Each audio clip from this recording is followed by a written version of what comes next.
ಕುಶಲವೇ ಕ್ಷೇಮವೇ ಸೌಖ್ಯವೇ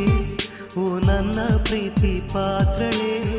ಓದಮ್ಮ ನನ್ನ ಓಲೆ ಹೃದಯ ಭಾವಲೀಲೆ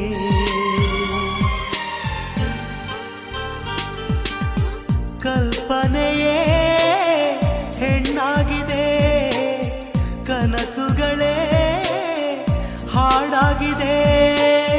ಯಾರೇ ನೀನು ಚೆಲುವೆ ಅಂದಿದೆ